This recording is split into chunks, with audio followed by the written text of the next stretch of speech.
Good evening. Welcome to Press Pass. My name is Masai. Here's what's coming up. There is no mother or patient that has reported to have been raped or an attempted rape at Kenyatta National Hospital. We dedicate this episode to the biggest scandal in town. This news broke on social media, then got to the headlines. Is mainstream playing catch up to this particular story? And we'll also touch on the other sticking issue, and that is the upsurge of muggings within the Nairobi CBD. But we'll just mention this as we get into the discussion. And I'll just introduce you to those who will be getting into the discussion with. And this is Sammy Muraya. He is the project director at Internews and has been a colleague within the profession for quite some years. Don't let his looks deceive you. He is quite aged and experienced. Next to him is Dolphine Emali. She is a journalist. She is a writer, storyteller, a blogger, as well as a media trainer, and has a keen interest on health matters. Thank you for joining us this evening. And Aunt D, I like to call her. That is Dorothy Kweyu. She has been a revised editor, I'm just trying to get it right, revised editor here at the Nation Media Group, and is, of course, right now a consultant on various platforms, still within the journalism profession. And next to her is Dennis Okari. He is our investigative editor here, and you've seen a couple of his stories, and you'll see why we have him here on today. Let me just refresh our memories on one of our top stories this evening. And of course, the spiraling insecurity in Nairobi, and residents are calling on the police to increase day and night patrols along the busy streets in the central business district following a surge in robberies and muggings. Yes, this story has also quite a lot gained the momentum on social media, and yes, it is in the headlines. This is the latest story that has been filed by Seth Olale. This morning, we encountered what many of the Nairobi residents have been enduring in the last few months in Nairobi's central business district. This man here is targeting public service vehicles. With our cameras rolling, we film him as he attempts to rob passengers their items. After observing for a while, we learn that he is not acting alone. It's a well-organized network led by this man wearing a red cape. Apart from attempting to steal luggage, they also target innocent phone users, mostly in public service vehicles, where they snatch valuables from them at the slightest of opportunity. This is in spite of a police patrol barely 5 meters from where they operate in the CBD. Upon noticing our presence, they disappear into the crowd. This incident, captured on camera, being one of the many most unnoticed and undocumented that have turned the capital central business district to be one of the most notorious crime zones in the region. Youth gangs numbering from 8 to 20 have abandoned their neighborhoods and are now targeting innocent pedestrians not only in downtown but also uptown streets such as Moi Avenue, Tom Mboya and Kimathi streets. The groups commonly target unsuspecting people frequenting ATM machines, bank halls and mobile money outlets. The gangs also disguise themselves as revelers or followers of politicians. 20-year-old Efantas Waweru is among those who have fallen prey to the youth gangs, going by different names such as the 40 Brothers. Waweru has been mugged twice in 14 days. Haya ni mambo ambayo yanafanyika kwa kimombo vile tunasema within the blink of an eye. Huwezi mjua ni nani. Unaona tu mtu amekimbia kule, wananchi wako pale wanakuangalia, wakisononekana wewe kwa ishara, lakini hawezi kusaidia lolote. Ukiwika mwizi, hakuna ambaye atamkimbiza. Wanasema hey, chunga labda aweza kuwa na wahuni wenzake kule. Caroline Karimi, an employee at Nation Media Group, also came under attack on Sunday. Within 2 minutes, my chain is down. So when I looked, he had already run away. So he was just standing somewhere, just observing what I will do, because he had not gone with the chain. So when I looked around, I found my chain on the ground, picked it, remembered I have a watch, so I removed the watch and put it in my bag. Then he followed me. That's the most scaring thing. Apart from Efantas and Caroline, Brian Mongela, who operates a salon in the CBD, was also violently mugged in broad daylight. Na vijana wanakujaga rendo wanajaa hapa hivi. timu moja na kunyama vijana na madem kama so hivi. So ukitembea hivi ukijipata katikati yao jua tu umepoteza na kupiga wanakuweka chini. Najua wako wengi kukuliko, hata wakikuita mwizi watu wataona mwizi. Nairobi residents have faulted the police for failing to secure the streets. Kabla niende kuripoti nilivuka barabara pale kwa hiyo intersection, kulikuwa na askari ambaye alikuwa na control traffic. Nikaamua kumueleza kama mwananchi ambaye ametokewa na jambo ambalo si la kawaida. Nikamueleza afande, nimepata kuibiwa pale, nimeibiwa specs. Akaniangalia, akaniambia kijana, hiyo ni hali ya Nairobi, wewe nenda zako. The police should not always be reminded of their job. This is their job. Security function has not been devolved to counties. So basically we are just helpless, we can't do much. We just watch as the other one inch watch. According to Nairobi Senator Johnson Sakaja, lack of employment is the root cause of the criminal activities in the capital. Kama tungeweza kushirikiana na wale shop owners ambao wako katika town, tuwasaidie wote waweze kupata kamera katika, unajua, nje ya duka zao, wawe na CCTV surveillance. Hizo cameras wataweza kufanya pamoja na polisi. Nyumba 10 model sio tu ya mashambani. Pia kila duka wakiwa kama kikundi, hao ndio watatusaidia kuimarisha security. The shocking daylight muggings in Nairobi CBD are persistent, despite the president launching a comprehensive ultra-modern CCTV surveillance in the capital. Gone are the days when you could freely use, let's say, your mobile phone or even any other electronic device to communicate freely on the streets of Nairobi. The high rate of insecurity in the capital has caused many residents not only to lose their lives, but also property as well. Seth Olale, NTV. And that particular story, we just want to get out of the way for now, but it is going to dominate our headlines for the next few days as we look at the responses from the security teams. And as they say, they've put together a team. At least the county government says they have an anti-mugging unit. And those are some of the questions that we could ask. And I'll start with our very own Dennis Okari, who, I don't know, specializes on criminal matters, or I'd say does many of these stories. Is it a surprise that this has all of a sudden been an upsurge of the cases of muggings? No, I'll say this is just part of a cycle that we've seen before. There's always, especially in this city, a season when you have bank robberies. And it's almost like it's a manifestation of this bank robberies happening in a season, then fades away, then something else comes up. And this is where you find street boys, you know, using feces and using acid and carrying out attacks on pedestrians and people who are in their vehicles. Then it ceases, then something else comes up. So this is part of a cycle that we've seen in the past, especially in the late 90s, when we had, you know, banks coming up with many ATMs, and you've seen attacks outside ATMs and the daring ones even inside the ATMs. But what you're now witnessing is on a different scale, and this is attributed to several factors. This is almost like a ripple effect of last year's political season, because right during that political season, when we had campaigns and we had riots in town and all that, we saw an upsurge of violence, and many people would get away with crimes and few will get arrested. And we reported a few individuals who are shot and injured. But so what we are saying is we are seeing that spiraling now into this year, and it's still continuing, because then you had police officers who are plainclothes police officers patrolling major parts of CBD, obviously to protect business interests and the people who are going in to buy and sell and anyone else who's walking through the streets. But during that time, we saw now the police, many of the police officers moved out of the city, deployed to other areas to quell the violence and the tensions that we were witnessing towards last year. So now these are spilled over to this new year, and this is January. People are broke.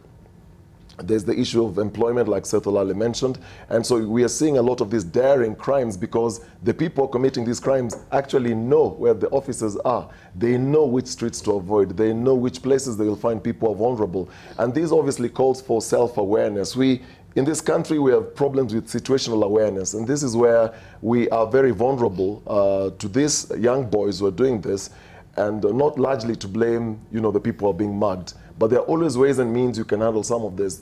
We've always had this issue where, you know, you see people walking around with headphones. And when you walk around with headphones, for example, you're listening to music, your situational awareness levels go down. So these people follow you for some time, and they can tell this is the right person to attack. They just don't attack anybody, even if they're just going to steal a mobile phone, but you're vulnerable at that point. Right. And just something, an element to perhaps look into, and any one of you three would feel free to respond on this, is the anti-mugging unit that has been formed. And there's no, proper structure as to how it's come up and how it will be sustained. But do you think there's necessarily some questions to be raised on this as journalists? Definitely, definitely. Because first, we've become a nation that always reacts to things happening. We've seen so many times when incidences have happened, and then we've heard about an inquiry coming up, and that's usually the reaction from the government. There's always an inquiry, and we never see the results of those inquiries. Same scenario here. Is it like this is the first time we're seeing muggings in Nairobi? Yes, we had a period, just like Dennis mentioned, we had a period where there was a lull in Nairobi where we were not seeing so many muggings. You could walk very comfortably with your phone, and you knew very well that no one was going to attack you. But right now, we've started seeing an upsurge. So the other thing we need to ask ourselves and question as journalists is, why now?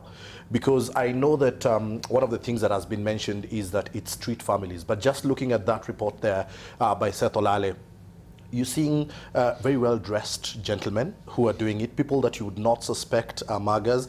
And I know Dennis said they are young men. They're not young men. In fact, I was looking at the leader there and the guy who was doing the mugging just outside the bus there. That guy is not young. He's a guy who's definitely in his 40s. So he's a person that you'd not suspect is a thief. So I think we need to question why there's an upsurge now and not like a year ago. Okay, and your response to this talk? Yeah, I think Dennis has brought up the issue of this is a cycle, and we had this in the late 90s. And I think as journalists, we have to look at what was happening then that is happening now, that is common. Why did we have crime rates higher then, and then we have crime rates higher now? And I think we have data, and if as journalists we use data, we can be able to kind of link issues instead of reporting on them as isolated incidents. What is happening now is not isolated if it has happened before. What is common in these two periods that makes it look the same, that people are doing exactly what was happening 10, 15 years ago. Right. So we have to look at that, and maybe we can start to get a narrative of what is influencing the crime that we're seeing right now. And the response, Aunt D, Dorothy, I'm getting used to that name, is that there's that issue of the anti-mugging unit. There would be some questions after.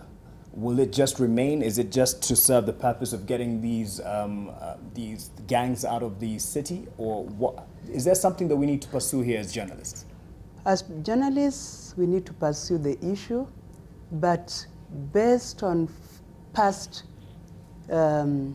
similar cases, this is a knee-jerk reaction which is going to end or to fizzle out as soon as things calm down.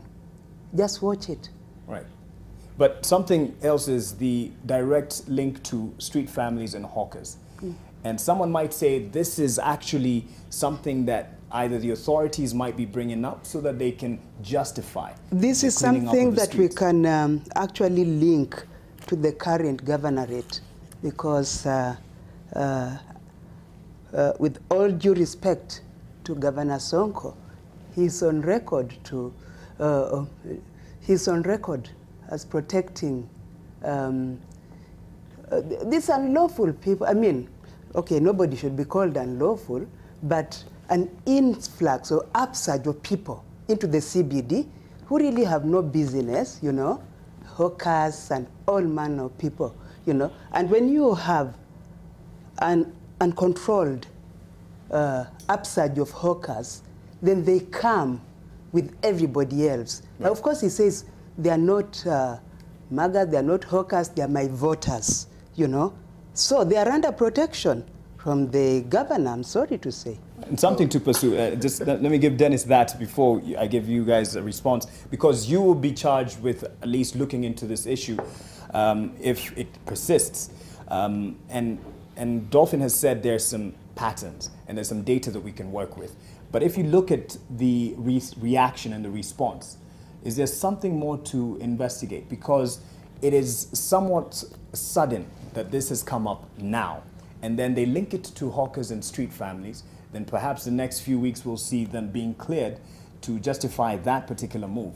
But do you see something else to look into this? You know, this is like the classic example of people who commit crime, and we've seen this before, where someone, you know, kills his entire family, and then they're arrested and they're questioned and asked, why did you do this? And they say it's the devil, you know.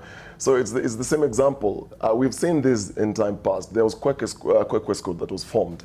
The CID used to form squads. Police officers used to form squads to deal with different levels of lawlessness that you've seen in this country. There was a time when rape had really gone high, from Uhuru Park, as you're coming down through Integrity Center through Kenyatta Avenue, and we had an upsurge of, you know, the crime of rape during that time, and a special squad was formed, and female police officers were involved in this, and there were arrests at that time. Then things, you know, went down, and then another, you know, crime went up. Again, there's a squad that is formed. So like they've been saying, this is a knee-jerk reaction. It's not strange in this country that we have this kind of thing. The government has always reacted to this, but as journalists now, then what do we do? Because we have this data, like Dorothy mentioned, we look back and then we try to, you know, tie in the loose end. There's a pattern to this, because in the late 90s, when you saw this crime happen, especially within the CBD, it was as a result of, you know, the what you'd call protests around that time. There was this, you know, people are coming out boldly against different things, whether it was the government of the day then, and so on and so forth. So you saw these people coming out really to speak out, but then you had people who were also taking advantage of that season to commit crime. Again, every electioneering year, you always see an upsurge of crime. You look at the data and you'll see it. Every time we go into elections, crime goes up. And like I said, this is a spillover of what we were witnessing last year, because the police were a bit overwhelmed because you're dealing with a crowd that is on Kenyatta Avenue. Then you hear there's something else happening somewhere else, Moi Avenue or somewhere on Tomboya Street. And so the police are a bit overwhelmed. And what we've had before is we've seen a lot of plainclothes police officers doing monitoring around the CBD. There are two things here. There's a difference when you're providing physical security and you're monitoring. They brought in cameras to do the monitoring, but the cameras are not really helping. The Nairobi Senator, Sakaja, has talked about, you know, the police working hand in hand with the people who are monitoring and managing the CCTV cameras. But how many video clips have we seen of people being mugged, and how do you even follow? We don't have a system where in our policing where you follow through these videos that you watch to make arrests. We don't do that. Okay, Dolphine, you had a comment perhaps on the same issue. Yeah, my comment was on the fact that now we have the anti-thugs, anti-mugging squad, and my question as a journalist would be to the governor: is this working within the government apparatus? Because the governor is now in the government. Is this system working in the government apparatus? Are they policemen? Who are these people? Like, this is what journalists should be asking. Are they trained to handle this? Are they a parallel system to what we already have, or are they integrated with the systems that we have? And what is the outcome, and what is the duration of this force? Are they going to be here indefinitely, or is it a short-term solution? So some of the questions we'll be asking as journalists. And the regional commissioner said today, actually, in one of the bites there, that the use of firearms, of guns, would actually be justified in responding to this. Then there's the issue of the executions. Something else that we should be looking into? Well, the truth of the matter is, just like everyone here has said, first of all, this is not a solution. Because at the end of the day, we are supposed to have been prepared enough to know that some of these incidences do happen. And then comes in the question, did our police force concentrate so much on the riots? Did they concentrate so much on the politics that was going on to a point where right now they don't have people who are on our streets in Nairobi? Because one of the main things that we are supposed to be getting from the security forces is security within the CBD. For a very long time, we've been seeing policemen patrolling around town when it was the election period. Right now, are we talking about a similar number?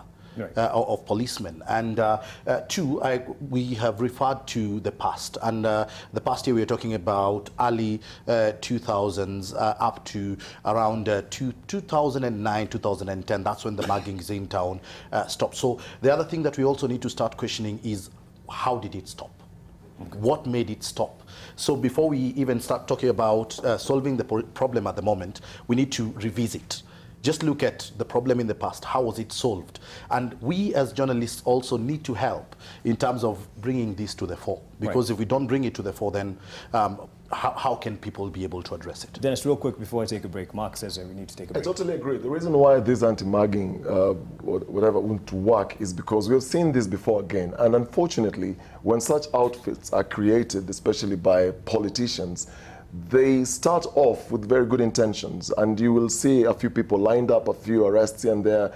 Well, how they've been trained, like Dorothy was pointing out, is questionable. Have these people been trained? How are they going to make arrests? How, what is going to really, is there structure, is there a system? You just can't come up and say, oh, we're going to form this group that is going to be dealing with this kind of people, because you're dealing with criminals here.